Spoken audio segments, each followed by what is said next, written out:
জাতীয় ভোক্তা অধিকার সংরক্ষণ অধিদপ্তর মহাপরিচালক মহোদয়ের নির্দেশনায় দেশব্যাপী একযোগে এই রমজানে বাজার তদারকি অভিযান পরিচালনা করা হচ্ছে। এরই অংশ হিসেবে ঢাকা মহানগরীতে 10টি টিম কাজ করছে।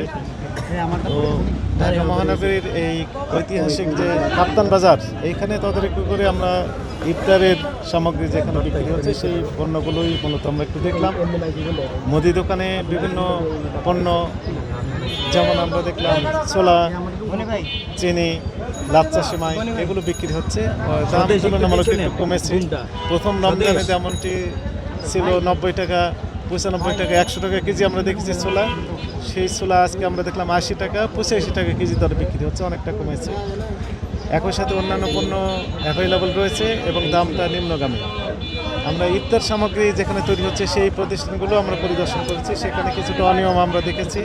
অর্থাৎ যেভাবে হাইজেন মেনটেন করার কথা ছিল সেই হাইজেনটা 100% মেনটেন করতে পারছে না, তাদেরকে কিছু নির্দেশনা দেওয়া হয়েছে। এরপরে মুরগির বাজার যে দেখলাম, আপনারা জানেন যে সোনালী মুরগি যেটি অরিজিনাল বলা হয়, কিছু কিছু অসাধু ব্যবসায়ী এই অরিজিনাল যে সোনালী মুরগি সেটিটাকে কালার বার্ড বিক্রি করছে অরিজিনাল নাম দিয়ে। তো সেই বিষয়ে ব্যবসায়ীদের সাথে আমরা কথা বলেছি, তারা এটি চেনার যে উপায় সেটিও বলেছেন। তো এরপরে আমরা আরেকটি বাজারে যাব। জনস্বার্থে আমাদের যে অভিযান সেটি অব্যাহত থাকবে। Thank you.